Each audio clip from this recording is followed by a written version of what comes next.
What's up everybody, Coach Mills here, coming at you with a brand new Valorant video, and in this video we got a lot of things to talk about. Well, it turns out that ranked is still freaking broken, where pro players are literally stuck in plat, and some players are climbing all the way to Radiant, never fighting against a single pro. Now we gotta break all that down, and then we gotta talk about the Valorant ranked questions in A that is gonna talk about penalties for dodging that are gonna be implementing, jumping ranks, filtering games. There is so much to talk about in this video. I don't even know if I'm going to be able to fit it all. But speaking of not being able to fit it all, GameLeap Premium subscribers typically have this problem, and all you need to do is go to the links down below for in-depth advanced guides, VOD reviews, tips, and tricks, and you're going to climb to the upper ranks of Valorant with ease. So do yourself a favor, go check it out in the links down below. But without further ado, let's jump into the video. Now, kicking it off with the first story, we got to talk about the state of ranked right now, which is just a complete jumbled mess. Now, I said that pro players are literally stuck in plat, and yes, this is actually happening, where pro players are actually playing in plat but losing. And you might be asking, okay, they're losing in plat, then they just suck, right? No, because they are going up against pro players that are also being placed in plat. You see, their MMR behind the scenes is incredibly high, so they're playing against the past Radiant players, but those players are in freaking plat. So imagine you are playing in plat, but you're going up against pros every single game, and you're still losing a lot because you're going up against good players, and you're just not able to climb. Now, on top of this, there are other players that were placed like plat 3 legitimately, and they were maybe like diamond players, and they have low MMR, and because of this, they are basically getting to climb through Immortal, not facing any actual high tier players, because those players are like in their own separate little queue, and they're not playing against them at all. It's like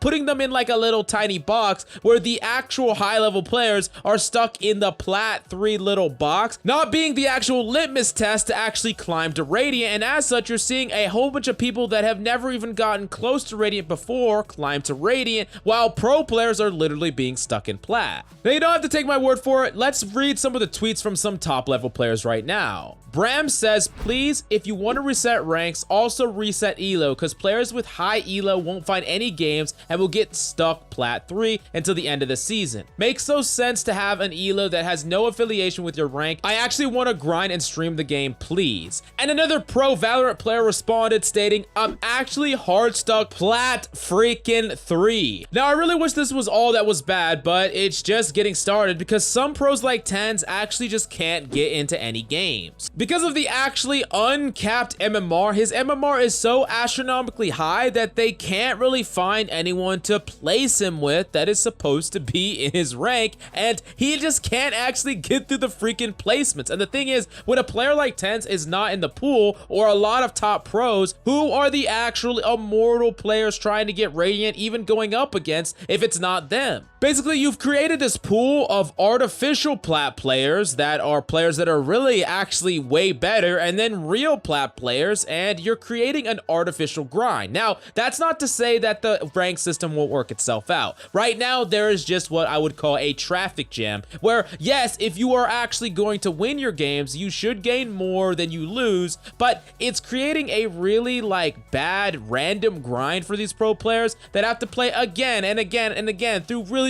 hard games, only gaining a little bit more than they should be losing every single time. And yes, over the course of enough games, they will actually climb to the rank they deserve, but until then, they have to keep fighting really difficult games instead of just instantly being into that Immortal Radiant area that they should be, and then fighting for those top 500 spots. This is gonna make the top 500 like a complete shit show for the next like 3 weeks, where a lot of people are in the Radiant rank or in the Immortal rank that don't belong. Those players are just gonna be chilling there until the actual Immortal players show up and knock these players down, and it's just gonna be a feel bad all around. Pro players have to grind way harder. People that aren't pros are just, you know, getting a fake rank even if they maybe don't deserve it, and it's just a freaking mess right now, to say the least. Now, on top of that, we also got some clarification about the real plat 3, not the artificial one, but the real plat 3 right now is actually mostly high diamond, Immortal, and even Radiant. But Riot is basically doubling down here, saying that the system will work itself out with the MMR system quickly finding eventually potentially where you belong or quickly pushing you to where you belong, but maybe it's not enough. I really want to know your opinion about this entire story. Do you think that the devs should have never capped it at Plat 3, or do you think that this is just something that needs to work itself out? I want to know your opinion about the entire story in the comments down below. Now moving on to the Valorant ranked questions and answers, where a lot of people have been asking questions about the rank system as a whole, including things like penalties for dodging, jumping ranks that has been happening,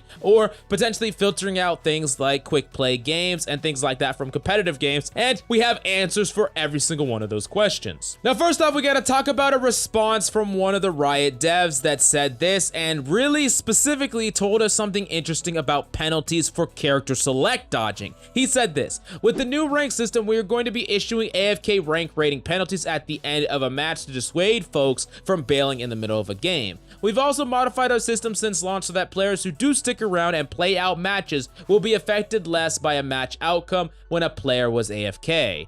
And then he added an edit stating, we'll also be issuing penalties for character select dodging. Now, I gotta talk about the first parts first. First, there's gonna be AFK penalties more for people that just bail in the middle of the game, which is good. I think most of us can agree that that's a great thing. And then the second thing is interesting because he said that you get affected less by the match outcome if you stay in the match until the end if someone AFKs. This means that you still want to just stick around, play it out, don't leave, don't do any of that. Even if it's really frustrating that someone left, make sure that you're sticking around because maybe you'll only lose like 10 RP or whatever the case may be instead of losing the full amount because someone actually left, which can be at least nice as a consolation prize even if you lost the game. Now, the last thing is interesting, issuing penalties for character select dodging, and this was a response that got a lot of traction, and I'm gonna read it here so that you can see another side or another opinion to actually having penalties for character select dodging. It stated this: big yikes on the character select dodging penalties, at least as far as ranking goes. I can understand implementing Q bans, but punishing people's MMR and forcing them to play with people without mics or who are instantly toxic and agent select is harsh. So basically you have two separate opinions here. First, you have the Riot devs that want to actually penalize people for character select dodging, whether they're dodging the map or they're dodging because their main got picked. They want to actually issue some sort of MMR penalty based on that. But the converse opinion states that, hey, if someone's instantly toxic, they don't have a mic, their chat muted, or they're just yelling at you right off the bat, just being completely crude,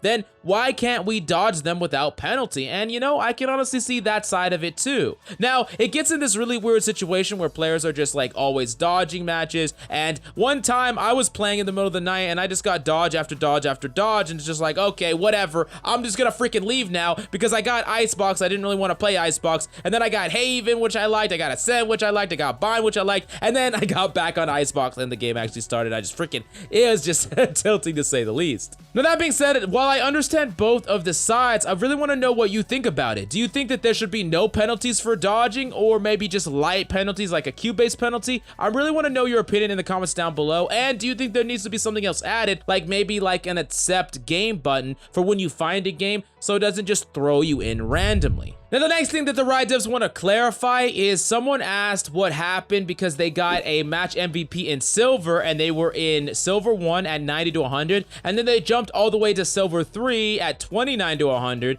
and they thought the max was 50. Why did they suddenly get over 100? And a Riot dev clarified this, said, you got double promoted. If your MMR is significantly different than your current rank, you'll be bumped up an extra tier on a promotion to help you get to your true skill faster. This won't happen often since the gap needed will be pretty big, but the intention is to help prevent the pain of getting stuck at a lower rank that isn't consistent with your skill. Man, if only this was actually included for all those pros stuck in Plat 3, am I right? This isn't displayed super clearly right now, and we're actively talking about ways to make it more obvious so it's not so surprising when it happens. Now for the last thing from the Valorant Q&A, we gotta talk about this thing that's kind of interesting. Someone asked, are they gonna allow us to look up competitive history / profile information after games? After game, I'm always interested to learn more about the players on the other team. And he stated this, yep, in the future we'll be building out player profiles and adding things like filtering for match history, which is cool. Not only do you get to check out player profiles, but you could actually filter potentially match history, like get rid of all the death matches or things like that, which is pretty interesting. Now the last thing I wanted to talk about is pros' opinions on Yoru, where a lot of pros are saying that Yoru is actually not very good. First, we got to talk about Sentinel Sig coming out and saying Yoru is kind of bad, to be honest. He has too many sound cues to be usable. I don't see him replacing any duelist, and he certainly isn't more valuable than a sentinel. I only played a few games with him to be fair, but he seems to be useful in only very specific situations. And then this was followed up by TSM Drone saying, agree, think his flash and E definitely need tweaking because they are loud. Now keep in mind that they are specifically talking about Yoru in pro play, and they just think that the agent is not very good. But for ranked play, of course, Yoru can have a lot of solo impact, but talking about him specifically used in pro play, maybe he's not as good as people initially thought. Now, Sick was pretty right about his actual evaluation of the previously released agent Sky, so I'm gonna take his word here as maybe pretty true, but we're gonna have to wait and see whether or not some pros are actually gonna be able to tap in to the potential of Yoru, or if he's gonna need some big buffs before he sees any pro play. Sometimes the pro meta shifts out of nowhere, and with some players like Sub Rosa really mastering the agent, maybe we will actually see it in pro play. I guess we're gonna have to wait and see, but definitely let me know what you think about Yoru in the comments down below. But go to the GameLeap website to master any agent with in-depth advanced guides, VOD reviews. I mean, we got it all. So do yourself a favor, go check it out in the links down below. But I hope you enjoyed the video. Thanks so much for coming by. That's all I got for you today. I love your faces, and I'll see you tomorrow.